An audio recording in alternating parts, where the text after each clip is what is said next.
시간이 만든 건축입니다. 우리는 피사의 사탑을 생각할 때 한 가지 이미지만을 떠올립니다.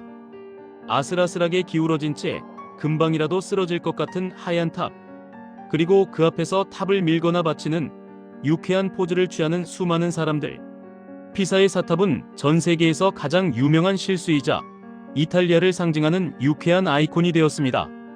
하지만 만약 이 기울기라는 것이 피사의 사탑이 가진 이야기의 전부가 아니라면 어떨까요? 만약 이 기울기라는 치명적인 결함 뒤에 한때 지중해를 호령했던 위대한 해상공화국의 영광과 라이벌들에게 밀려 사라져간 도시의 좌절, 그리고 자신들의 정체성을 지키려 했던 피사인들의 처절한 자부심이 모두 담겨 있다면 말입니다. 오늘 우리는 기울기라는 익숙한 프레임에서 벗어나 피사의 사탑이 왜 그곳에 서 있어야만 했는지, 누가 어떤 꿈을 꾸며 이 탑을 올렸는지, 그리고 이 탑이 어떻게 기울기라는 운명을 받아들이며 피사의 영혼이 되었는지를 이야기해보려 합니다. 이것은 단순히 기울어진 탑에 대한 이야기가 아닙니다. 사라진 공화국, 피사의 꿈에 대한 이야기입니다. 피사의 사탑은 홀로 서 있는 건물이 아닙니다. 이 탑의 공식 명칭은 캄파닐레, 즉 두오모 대성당에 속한 종탑입니다. 이 탑은 기적의 광장 플라자 라 불리는 대성당, 세례당, 그리고 묘지로 이루어진 거대한 종교 복합 단지의 일부입니다. 그렇다면 피사인들은 왜 이토록 거대하고 화려한 광장을 만들어야만 했을까요? 이 이야기는 11세기 지중해의 패권을 두고 도시 국가들이 치열하게 경쟁하던 시대로 거슬러 올라갑니다. 당시 피사는 제노바, 베네치아와 어깨를 나란히 하는 강력한 해상공화국이었습니다. 특히 1063년 피사 함대는 이슬람 세력의 본거지였던 시칠리아의 팔레르모를 공격해 대승을 거두고 막대한 전리품을 싣고 돌아옵니다. 이 위대한 승리는 피사에게 부와 명예를 안겨주었지만 그것만으로는 충분하지 않았습니다. 그들은 자신들의 영광을 신의 이름으로 영원히 기념할 상징이 필요했습니다. 이슬람과의 전쟁에서 승리하고 얻은 부를 신께 바쳐 자신들의 신앙심과 도시의 위대함을 증명하고 싶었던 것입니다. 그렇게 기적의 광장 프로젝트가 시작됩니다. 먼저 대성당이 지어지고 이어서 세례당이 올라갔습니다. 그리고 마지막 활용점정으로 하늘에 닿을 듯한 종탑을 세워 피사의 영광이 이탈리아 전역에 울려 퍼지게 하려 했습니다. 이 종탑은 단순한 종교적 상징을 넘어 라이벌 도시인 피렌체와 제노바를 향한 피사의 자부심 가득한 선언이었습니다. 보아라, 이것이 지중해의 지배자 피사의 힘이다 라고 말이죠. 1173년 마침내 종탑의 공사가 시작됩니다. 하지만 우리는 이 위대한 건축을 시작한 건축가의 이름을 정확히 알지 못합니다. 여기에는 여러 가설이 있지만 한 가지 분명한 사실은 그가 피사의 지질학적 특성을 완벽하게 간과했다는 것입니다. 피사 지역은 과거 바다였던 곳이 흙으로 덮인 매우 부드럽고 불안정한 충적토 지반이었습니다. 이런 땅에 14,500톤에 달하는 대리석 탑을 올리는 것은 애초부터 모래 위에 성을 쌓는 것과 같았습니다. 탑이 3층까지 올라갔을 때 비극은 시작되었습니다. 지반이 탑의 무게를 이기지 못하고 가라앉기 시작한 것입니다. 탑은 눈에 띄게 북쪽으로 기울기 시작했습니다. 공사는 즉시 중단되었습니다. 피사의 자부심을 상징해야 할 탑이 시작부터 도시의 웃음거리가 될 위기에 처한 것입니다. 하지만 역사의 아이러니는 바로 이 멈춤에서 시작됩니다. 공사가 약 100년간 중단되면서 그 시간 동안 연약한 지반이 탑의 무게에 적응하며 스스로 다져지는 효과를 가져왔습니다. 만약 당시 기술자들이 서둘러 탑을 계속 올렸다면 탑은 의심의 여지 없이 곧바로 붕괴했을 것입니다. 첫 번째 실수가 오히려 탑에게 살아남을 시간을 벌어준 셈입니다. 약 100년 뒤 공사가 재개됩니다. 새로운 건축가 조바니 디 시모네는 이 기울기를 바로잡기 위해 필사적인 노력을 합니다. 그는 기울어진 반대 방향의 기둥과 아치를 더 높게 쌓아 시각적으로나마 균형을 맞추려 했습니다.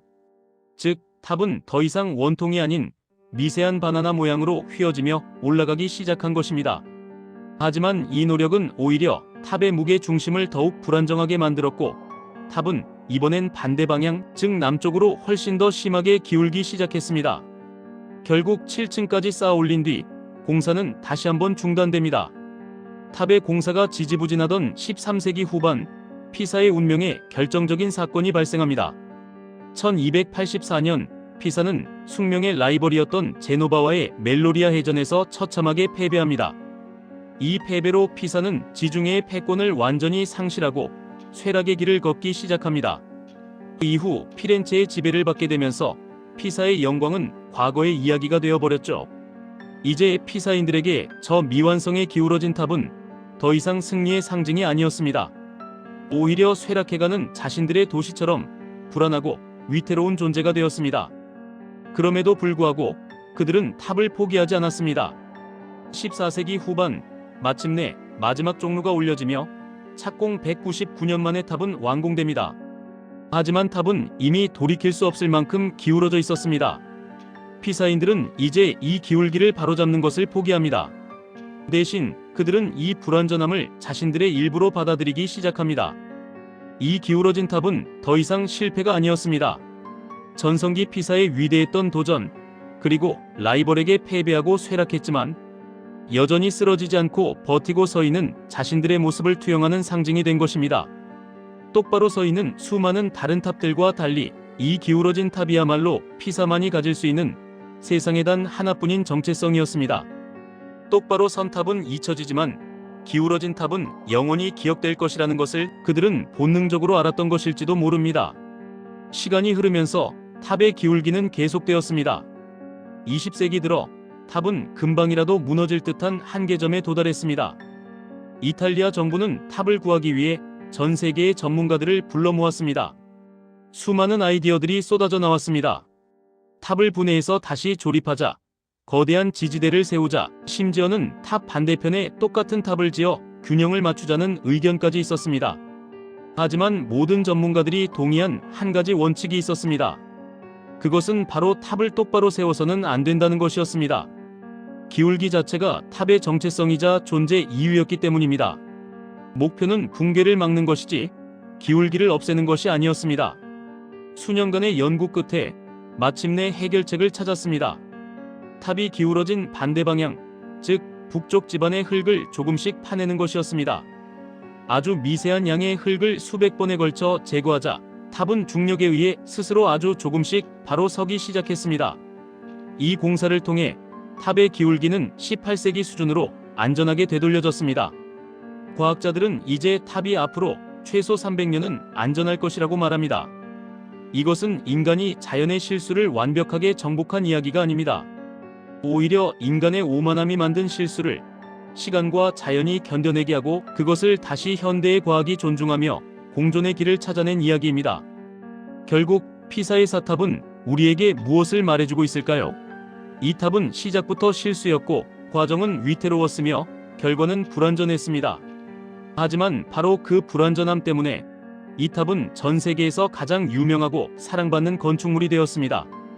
이 기울기는 단순히 물리학적인 현상이 아닙니다. 그 안에는 지중해를 호령했던 해상공화국의 야심찬 꿈이 있고 라이벌에게 패배한 도시의 좌절이 있으며 그럼에도 쓰러지지 않고 버텨온 피사인들의 자부심이 녹아 있습니다. 우리가 피사의 사탑 앞에서 사진을 찍는 행위는 어쩌면 완벽하지 않아도 괜찮다고, 때로는 실수와 결함이 우리를 더 특별하게 만들어준다고 말하는 이 위대한 건축물에 대한 경의의 표현일지도 모릅니다. 피사의 사탑은 오늘도 그렇게 자신의 불완전함을 당당히 드러내며 우리에게 말을 걸고 있습니다. 쓰러지지 않는 한 모든 기울기는 저마다의 이야기가 될 수 있다고 말입니다.